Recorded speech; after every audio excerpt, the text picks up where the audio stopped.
कहानी की शुरुआत डेनमार्क की एक यूनिवर्सिटी से होती है, जहां सिमोन नाम की लड़की अपने एग्जाम के लिए जल्दी जल्दी क्लास की ओर जा रही थी। तभी अचानक उसके पिता फेडरिक वहां पहुंचते हैं और बिना कुछ बताए सिमोन को पकड़कर अपनी कार में बैठा लेते हैं। कार में पहले से ही सिमोन का छोटा भाई रेशमस और उसकी माँ बैठे हुए थे। फेडरिक बेहद घबराया हुआ था और बिना कुछ समझाए कार को बहुत तेज चलाने लगा। वो उन्हें जंगल के अंदर बने एक गुप्त बंकर की ओर ले जा रहा था, जिसे उसकी कंपनी अपोलो ने तैयार किया था। मौसम भी तेजी से बिगड़ रहा था और लगता था कि किसी भी वक्त बारिश शुरू हो जाएगी। इसी बीच फेडरिक की तेज रफ्तार के कारण आगे कुछ गाड़ियों का एक्सीडेंट हो गया, जिससे सड़क पूरी तरह ब्लॉक हो गई। लोग गुस्से में फेडरिक से बहस करने लगे, लेकिन उसे किसी की परवाह नहीं थी। उसने तुरंत अपनी फैमिली को कार से उतारा और उन्हें लेकर भागते हुए जंगल के अंदर घुस गया। वहां पहुंचते ही आसमान से बारिश की पहली बूंदें गिरनी शुरू हो गई थी। फेडरिक ने जल्दी से अपने फिंगरप्रिंट से बंकर का लॉक खोला और सबको लेकर अंदर चला गया। अंदर पहुंचकर सिमोन और रेशमस दोनों हैरान थे कि आखिर उनके पिता उन्हें यहाँ क्यों लाए हैं। बंकर में हर जरूरत का सामान था, कई सालों तक के लिए खाना पानी और एक खुद का एयर प्रोसेसिंग सिस्टम भी। सिमोन अपने पिता से सवाल करने ही वाली थी कि तभी फेडरिक ने प्रोटेक्टिव सूट पहना और बाहर जाने की तैयारी करने लगा।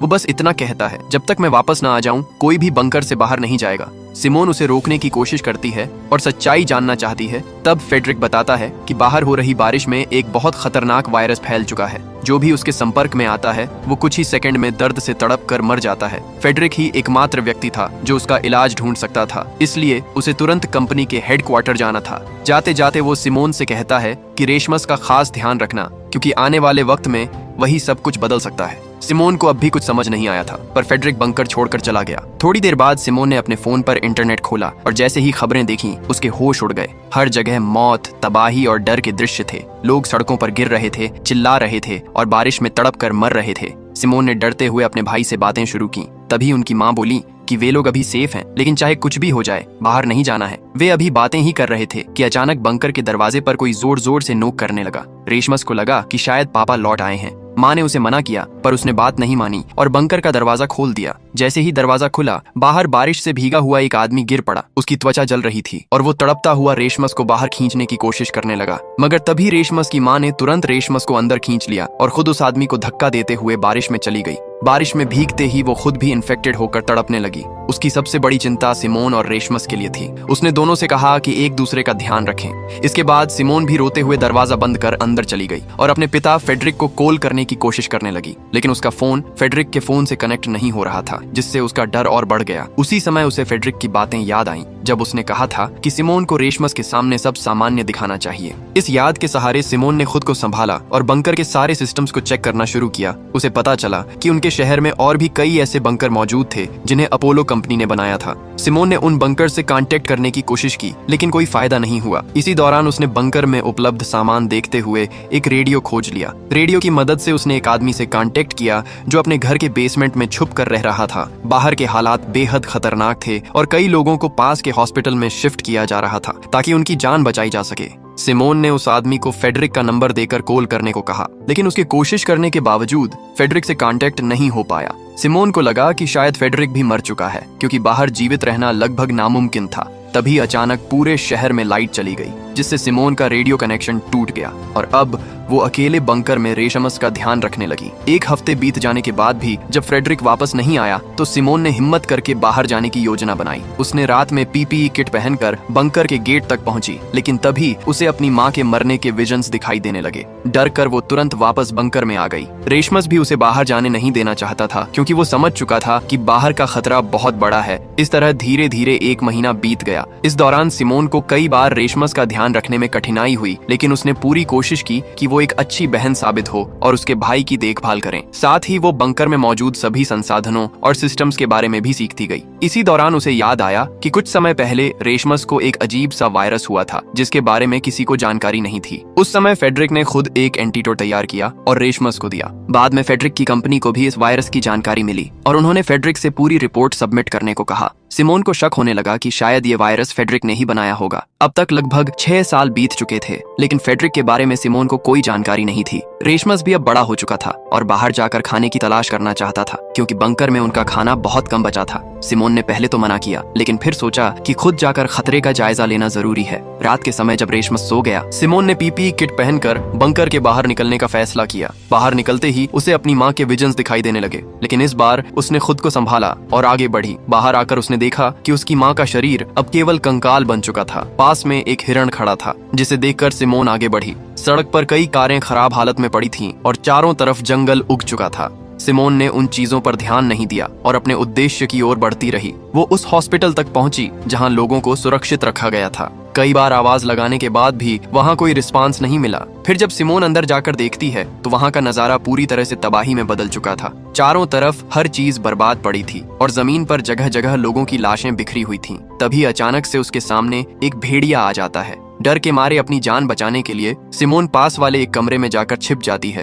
कुछ देर बाद जब बाहर सब शांत हो जाता है तो वो धीरे धीरे बाहर निकलती है और वापस अपने बंकर में लौट आती है। वहां पहुंचकर सिमोन तुरंत रेशमस को सब कुछ बताती है कि बाहर की स्थिति पहले से कहीं ज्यादा खराब हो चुकी है। अब अगर उन्हें जिंदा रहना है तो इस जगह से निकलकर किसी और बंकर में जाना पड़ेगा जो इसी सिटी के अंदर कहीं मौजूद है। ये सुनकर रेशमस अगले ही दिन सिमोन के साथ बाहर जाकर दूसरा बंकर ढूंढने का डिसाइड करता है। वो दोनों अगले दिन निकलने की तैयारी करके सोने चले जाते हैं, लेकिन रात में अचानक कुछ गड़बड़ होने लगती है। बंकर का ऑक्सीजन लेवल तेजी से गिरने लगता है और दोनों में से किसी को भी इसका अंदाजा नहीं होता। कुछ ही देर में सिमोन कम ऑक्सीजन की वजह से बेहोश हो जाती है, मगर किस्मत से रेशमास को सही समय पर अलार्म्स की आवाज सुनाई दे जाती है। वो तुरंत सिमोन को उठाता है और उसे लेकर जल्दी से बंकर के बाहर भागता है। अब वो दोनों बिना पीपीई किट के बाहर आ चुके थे, लेकिन हैरानी की बात ये थी कि उन्हें किसी तरह की परेशानी महसूस नहीं हो रही थी। इसका मतलब साफ था, अब वो बिना सूट के भी बाहर सर्वाइव कर सकते थे। लेकिन तभी अचानक कुछ लोग उन्हें गन पॉइंट पर ले लेते हैं। असल में यही लोग थे जिन्होंने सिमोन को पहले बाहर घूमते हुए देखा था, और जब वो वापस बंकर में लौटी थी तो इन्हीं लोगों ने उनकी ऑक्सीजन सप्लाई को बंद कर दिया था ताकि दोनों को होस्टेज बनाकर अंदर का राशन लूटा जा सके। वो लोग सिमोन और रेशमस को गन पॉइंट पर अंदर के एक कमरे में बंद कर देते हैं और खुद बंकर में खाने पीने का सामान ढूंढने लगते हैं। लेकिन क्योंकि सिमोन और रेशमस का राशन पहले ही खत्म हो चुका था,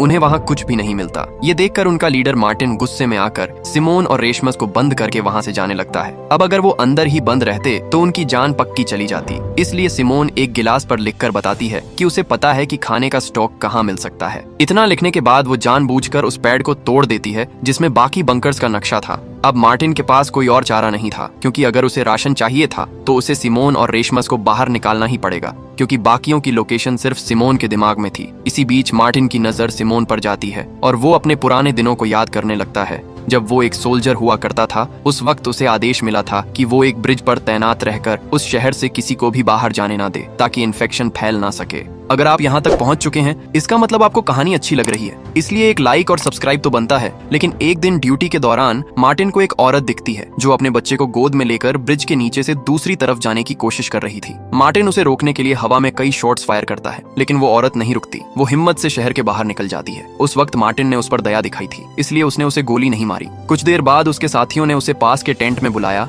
जहां सब सोल्जर्स रह रहे थे। वहां जाकर मार्टिन को पता चलता है कि वही औरत जिसे उसने जाने दिया था दरअसल इन्फेक्टेड थी, और उसके जाने के बाद से टेंट में मौजूद कई लोग इन्फेक्शन की वजह से मर चुके थे। ये सुनकर मार्टिन टूट जाता है। उसके आखिरी साथी की मौत के साथ ही उसका सब्र भी खत्म हो जाता है। उसी पल उसने ठान लिया कि अब वो कभी किसी पर भरोसा नहीं करेगा, चाहे वो किसी भी हालात में क्यों ना हो। अब उसके लिए सर्वाइवल ही सबसे बड़ा नियम था। इतनी बातें याद करने के बाद मार्टिन प्रेजेंट टाइम में वापस आता है और सिमोन की डील को एक्सेप्ट करने से साफ इनकार कर देता है। लेकिन उनके पास खाने का कुछ भी नहीं बचा है और बिना फूड के वो ज्यादा दिन तक सर्वाइव नहीं कर पाएंगे। ये सोचकर आखिरकार मार्टिन को सिमोन की बात माननी पड़ती है। वो सिमोन और रेशमस को आजाद करवाकर अपने साथ बाहर ले जाता है। कई सालों बाद जब सिमोन और रेशमस बंकर से बाहर निकलते हैं तो बाहर की हवा और रोशनी देखकर दोनों के चेहरे पर राहत झलक उठती है। इतने लंबे समय बाद बाहर आना उनके लिए किसी चमत्कार से कम नहीं था। थोड़ी देर बाद जब वे मार्टिन और उसकी टीम से बात करते हैं तो उन्हें पता चलता है कि अब दुनिया में फूड और वाटर की इतनी कमी हो गई है कि लोग जिंदा रहने के लिए इंसानों को भी मारकर खा रहे हैं।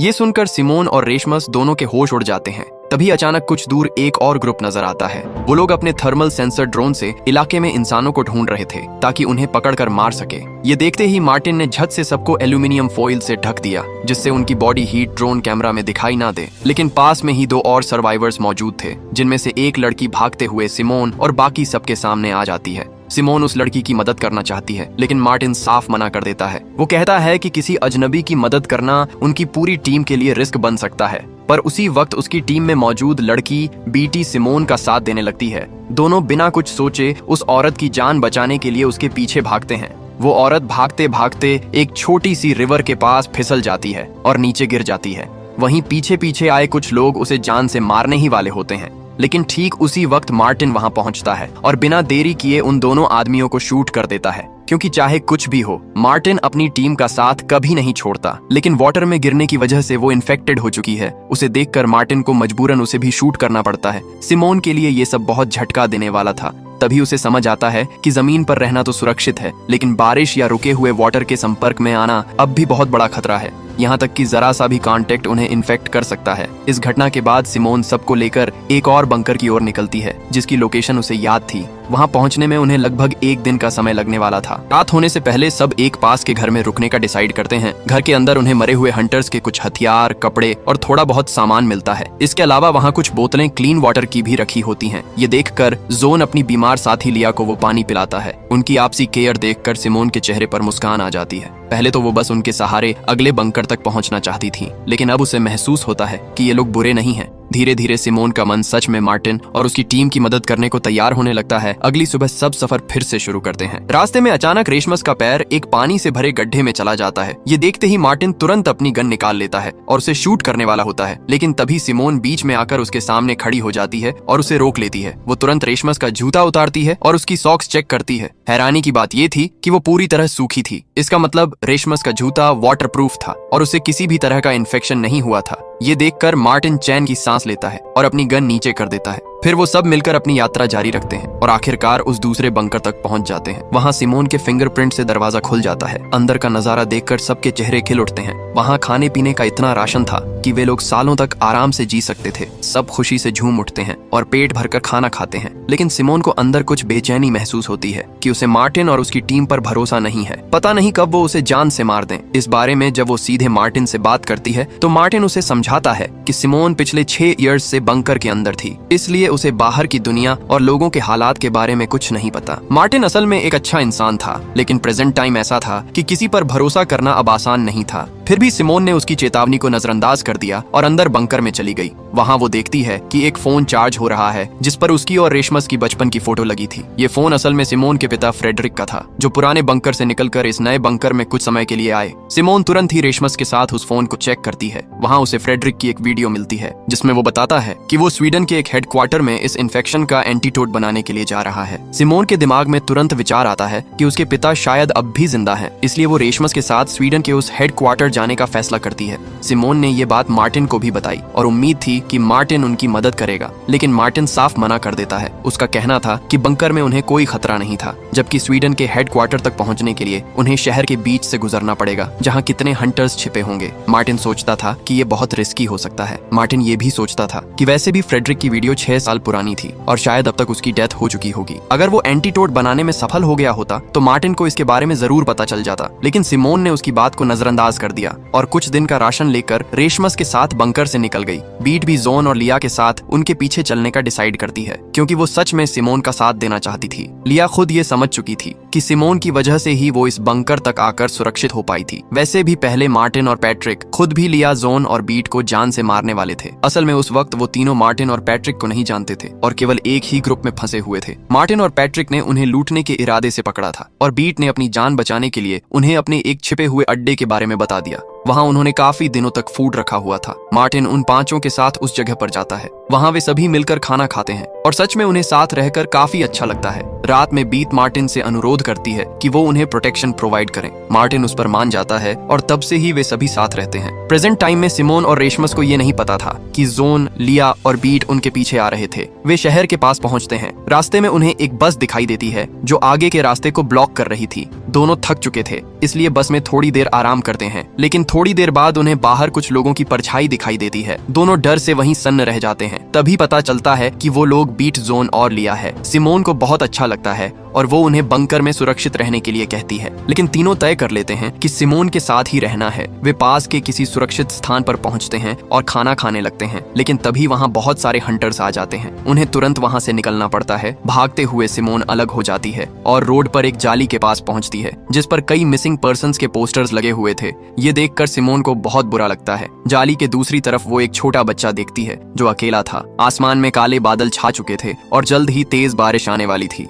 उस बारिश में भीगते ही दोनों की मौत कुछ ही मिनटों में हो जाती। इसलिए सिमोन तुरंत ही उसे लेकर पास की एक बिल्डिंग में चली जाती है। वहां पहुंचने पर वो देखती है कि बच्चा भूख से परेशान होकर कुछ पेन किलर्स खा रहा था। ये देखकर सिमोन का दिल भर आता है। वो जल्दी से अपने बैग से थोड़ा खाना निकालती है और बच्चे को दे देती है। तभी उस बच्चे का पिता वहां पहुंचता है। जब वो सिमोन के हाथ से खाना खाता हुआ बच्चा देखता है तो उसकी आंखें भर जाती हैं। वो बार बार सिमोन को थैंक यू कहने लगता है। वो आदमी बताता है कि अगर उसके बेटे की तबीयत इतनी खराब ना होती तो वो इस टाउन को बहुत पहले छोड़ चुका होता। वो सिमोन को चेतावनी देता है कि ये टाउन खतरनाक लोगों से भरा पड़ा है और उसे जल्द से जल्द यहाँ से निकल जाना चाहिए। असल में टाउन के पास एक डॉक्टर था जो लोगों का इलाज करता था और वही आदमी भी अपने बेटे का इलाज वहीं करवा रहा था। ये सब सुनकर सिमोन उन्हें थोड़ा और खाना दे देती है ताकि वो कुछ दिन और गुजारा कर सकें और जैसे ही बच्चा ठीक हो जाए, वहाँ से निकल जाए, वो आदमी सिमोन का दिल से शुक्रिया अदा करता है और बारिश रुकने के बाद अपने बच्चे के साथ बाहर निकलता है। लेकिन बाहर जाते ही कुछ लोग उन्हें घेर लेते हैं। बच्चे के हाथ में खाना देखकर वे पागलों की तरह उस पर टूट पड़ते हैं और कुछ ही पलों में पिता और बेटे दोनों को मार डालते हैं। ये देखकर सिमोन डर जाती है और किसी तरह वहां से भागकर एक बेकरी में पहुंचती है जहां उसके बाकी साथी मौजूद थे। लेकिन तभी एक आदमी अंदर आता है जो अचानक रास की गर्दन पर चाकू रख देता है और सिमोन बाकी सबसे सारा खाना मांगता है। सब घबरा जाते हैं। तभी पीछे से मार्टिन और पैट्रिक वहां पहुंचते हैं और उस आदमी को गन पॉइंट पर ले लेते हैं। रसमस की जान बच जाती है। मार्टिन और पैट्रिक को देखकर बिट और बाकी सब बहुत खुश हो जाते हैं। उन्हें उम्मीद थी कि ये दोनों उन्हें ढूंढते हुए आएंगे। असल में बिएट्रिस के जाने के बाद से मार्टिन बेचैन था क्योंकि वो उसे पसंद करने लगा था। खैर, वहां मौजूद आदमी अपनी जान बचाने के लिए रेशमस को स्टैब करके भाग जाता है। सब डर जाते हैं और रसमस को संभालने लगते हैं। तब सिमोन बताती है कि पास में एक बंकर है जहां उसका इलाज किया जा सकता है। इसलिए सब रसमस को एक शॉपिंग कार्ट में डालकर उस बंकर की तरफ निकल पड़ते हैं। लेकिन वहां पहुंचने पर उनके होश उड़ जाते हैं क्योंकि बंकर का गेट पहले से टूटा हुआ था और अंदर का सारा खाना और जरूरी सामान गायब था। अब उनके पास खाने का कुछ नहीं था और रसमस की हालत भी खराब थी। मार्टिन जल्दी से उसके घाव पर डक्ट टेप लगाता है ताकि खून रुक सके। जब रेशमस सो जाता है तो मार्टिन सिमोन से बात करता है और उसे मैप पर एक लोकेशन दिखाता है। वहाँ एक बड़ी वॉल थी जो पहले टाउन बॉर्डर का हिस्सा नहीं थी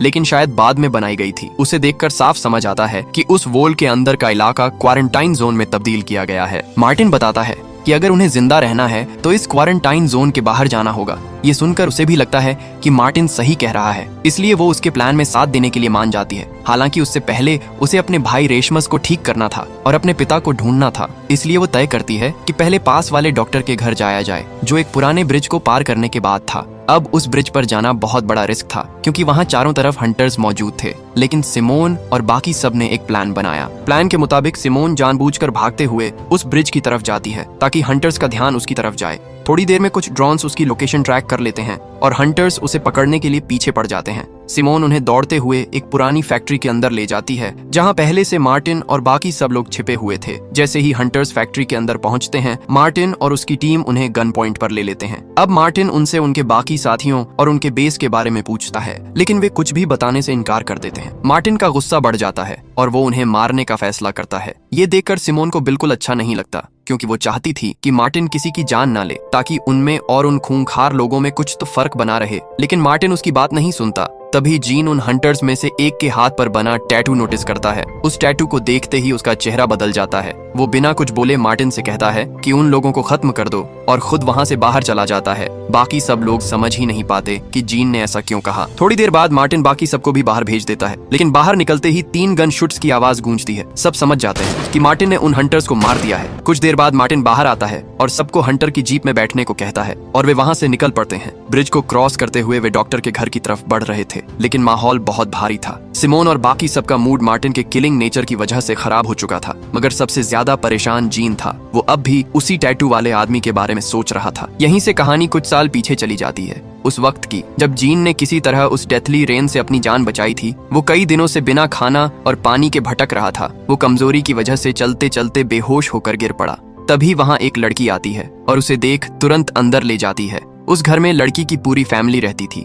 वे लोग जीन को खाना खिलाते हैं, उसका ध्यान रखते हैं और फिर उसे अपने साथ घर में रहने का ऑफर देते हैं। जीन जो लंबे समय से अकेला था, खुशी खुशी मान जाता है। कुछ दिनों बाद उसे पहली बार लगता है कि जिंदगी फिर से सही हो सकती है। लेकिन एक दिन अचानक बाहर से हंटर्स की गाड़ियों की आवाज आने लगती है। लड़की का पिता सबको संभालता है और जल्दी से जीन और अपनी बेटी को पास के एक शेड में छिपा देता है। तभी बाहर से गोलियों की आवाजें आने लगती हैं। हंटर्स उस आदमी की वाइफ को मार देते हैं और थोड़ी देर में वो आदमी भी उनके हाथों मारा जाता है। जीन छिपा हुआ सब कुछ देख रहा था और तभी उसकी नजर उसी टैटू पर पड़ती है। तभी लड़की अपने पिता की चीख सुनकर जोर से चिल्लाने लगती है, लेकिन जीन तेजी से उसका मुंह बंद कर देता है ताकि वे दोनों पकड़े न जाएं। मगर जब हंटर्स वहां से चले जाते हैं और जीन उसका हाथ हटाता है तो उसे एहसास होता है कि वो लड़की अब सांस नहीं ले रही। इसी वजह से जीन उस फैक्ट्री वाले आदमी को मारने को कहता है, क्योंकि उसे एहसास होता है कि वही शख्स था जिसने उस परिवार को मार डाला था, जिसने उसकी जान बचाई थी। अब पास्ट में जीन शोक में चला जाता है। वो बाहर आता है, पिता और बेटी दोनों की डेड बॉडी को रिस्पेक्ट से दफनाता है, लेकिन अंदर से पूरी तरह टूट चुका होता है और अपने आप को मारने की सोचता है। लेकिन उसी समय वहां लिया ऑर्बिट पहुंच जाती हैं, जो जीन को अपने ग्रुप में शामिल कर लेती हैं। प्रेजेंट टाइम में यही सब सोचकर जीन बहुत परेशान था। थोड़ी देर बाद सब उस जगह पहुंचते हैं जहां उस डॉक्टर का घर था, लेकिन वहां काफी सारे घर होने की वजह से उस डॉक्टर को ढूंढना मुश्किल था। तब ड्रोन की मदद से वे किसी तरह उस घर का पता लगा लेते हैं।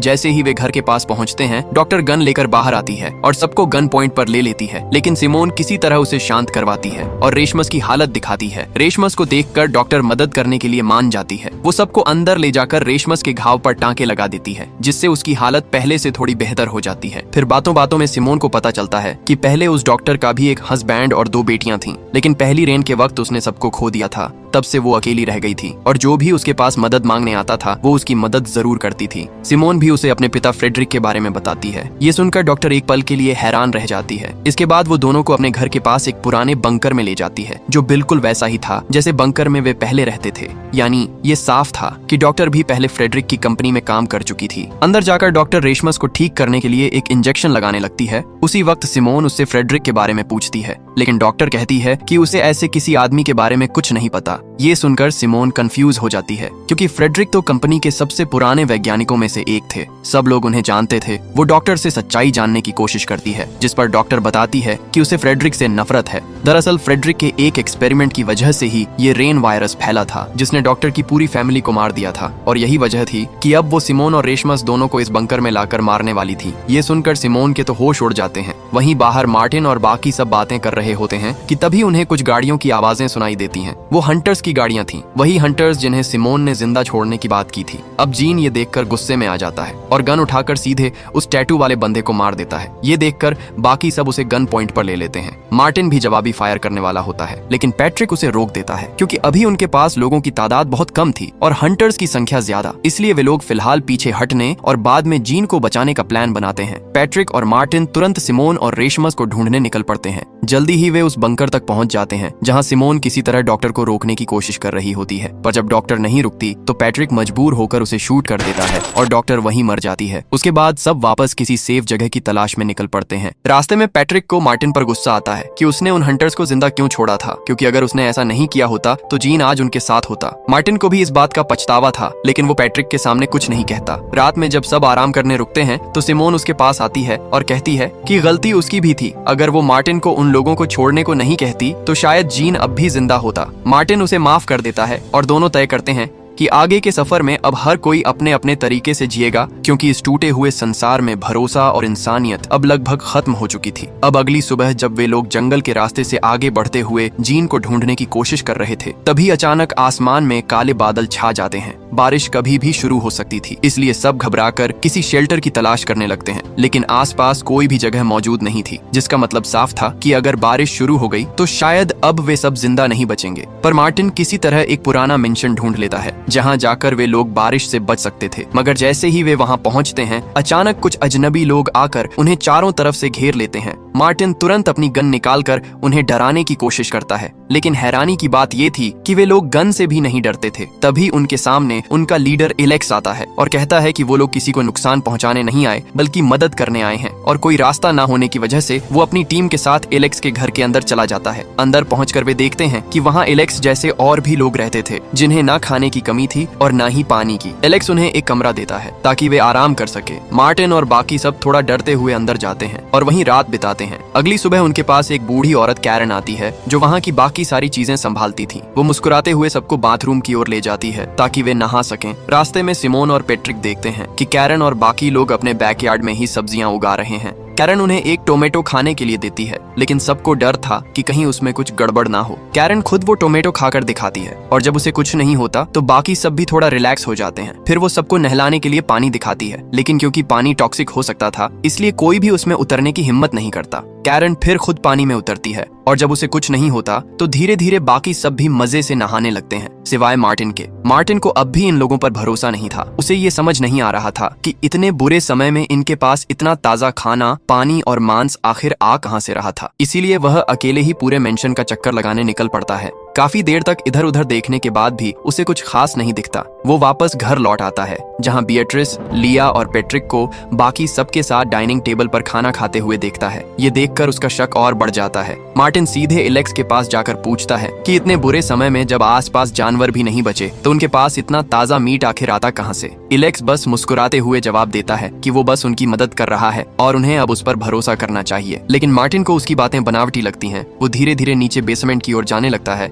जहां से उसे मांस काटने की आवाज आ रही थी। वो दरवाजे तक पहुंचता है और वो अंदर जाने ही वाला होता है कि तभी एक वर्कर उसके सामने आ जाता है। मार्टिन जल्दी से बहाना बनाता है कि वो वॉशरूम ढूंढ रहा था और वापस ऊपर चला जाता है। ऊपर जाकर वो तुरंत सिमोन को सब कुछ बता देता है। मार्टिन के हिसाब से ये जगह बिल्कुल भी सेफ नहीं थी और उन्हें जितनी जल्दी हो सके यहाँ से निकल जाना चाहिए। लेकिन सिमोन अभी भी रेसमस को ठीक करवाना चाहती थी, क्योंकि उसकी तबीयत फिर से बिगड़ने लगी थी। इसलिए वो मार्टिन से थोड़ी देर रुकने को कहती है और खुद रेशमस को लेकर मेंशन में ही काम करने वाले डॉक्टर हेडी के पास चली जाती है। उस दौरान हेडी को जब सिमोन और रेशमस के बारे में पता चलता है तो वो तुरंत रेशमस को एक एंटीबॉडी इंजेक्शन लगाने का सुझाव देता है। उसने बिना देर किए एक सिरिंज भी निकाल ली, लेकिन सिमोन उस सिरिंज को देखते ही सतर्क हो जाती है और तुरंत हेडी को रोक देती है, क्योंकि वो सिरिंज बिल्कुल वैसी ही थी जैसी उस फीमेल डॉक्टर ने रेशमस को लगाने की कोशिश की थी। हेडी कुछ पल के लिए चौंकता है, लेकिन फिर सिमोन की बात मान जाता है और रेशमस को सिर्फ नॉर्मल मेडिकेशन दे देता है। इलाज खत्म होने के बाद सिमोन चुपके से वही सिरिंज चुरा लेती है और जब वो उसे फीमेल डॉक्टर वाली सिरिंज से कंपेयर करती है तो दोनों बिल्कुल एक जैसी निकलती हैं। दोनों पर एक ही कंपनी का लोगो था, वही कंपनी जिसमें सिमोन का पिता फ्रेडरिक काम किया करता था। ये देखकर सिमोन के मन में सवालों की बाढ़ आ जाती है। उसे समझ नहीं आ रहा था कि आखिर हेडी और उसके पिता की कंपनी के बीच क्या रिश्ता हो सकता है। इसलिए वो सीधे उसके पास जाकर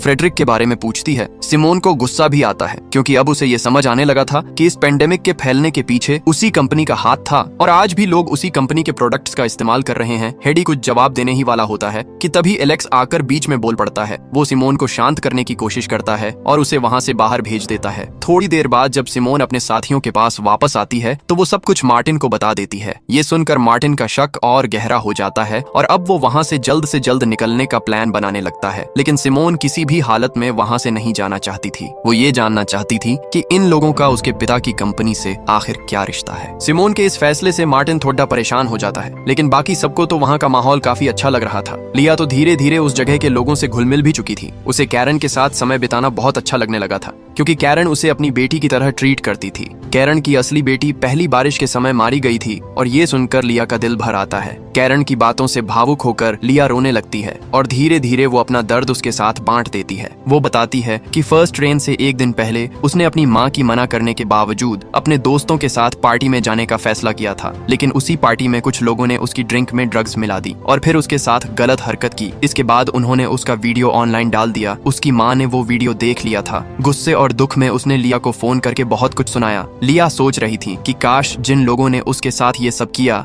वे सब मर जाएं। किस्मत ने भी जैसे उसकी बात सुन ली। थोड़ी ही देर बाद बारिश शुरू हो गई और गार्डन में पार्टी कर रहे सभी लोग उसी बारिश में मारे गए। लिया ने तुरंत अपनी माँ को फोन करके घर के अंदर आने को कहा, लेकिन तब तक बहुत देर हो चुकी थी। उसकी माँ भी बारिश की चपेट में आ चुकी थी। उस दिन के बाद से लिया पूरी तरह अकेली हो गई थी, लेकिन अब कैरन के स्नेह से उसे पहली बार फिर से अपनापन महसूस हो रहा था। कैरन ने फिर उसे अपने घर की एक सेरेमोनी के बारे में बताया, एक छोटी सी रिचुअल जिसमें हिस्सा लेने वाले को ही इस घर का हिस्सा माना जाता था। ये सुनकर लिया ने वहां हमेशा के लिए रहने का फैसला किया और अपने बाकी साथियों के साथ उस सेरेमोनी में शामिल होने का फैसला किया। लेकिन मार्टिन ने उस सेरेमोनी में हिस्सा नहीं लिया। वो अब भी उस घर में मीट के असली सोर्स के बारे में जानना चाहता था। रात होने पर जब सब लोग सेरेमोनी में व्यस्त थे, तब मार्टिन धीरे से नीचे उस रूम में जाता है जहां पर हर दिन मांस काटा जाता था। शुरुआत में सब कुछ नॉर्मल दिख रहा था, एक टेबल, कुछ टूल्स और फ्रीजर, लेकिन जब उसने पास रखे एक बड़े फ्रीजर का दरवाजा खोला तो उसके सामने जो नजारा था उसने उसके रोंगटे खड़े कर दिए। अंदर एक मरे हुए इंसान की डेड बॉडी टंगी हुई थी, जैसे कोई जानवर काटा गया हो। गुस्से और डर के साथ वो ऊपर की ओर जाता है जहां सेरेमोनी हो रही थी। और दोस्तों, इसी के साथ इस कहानी के पार्ट 1 की एंडिंग हो जाती है।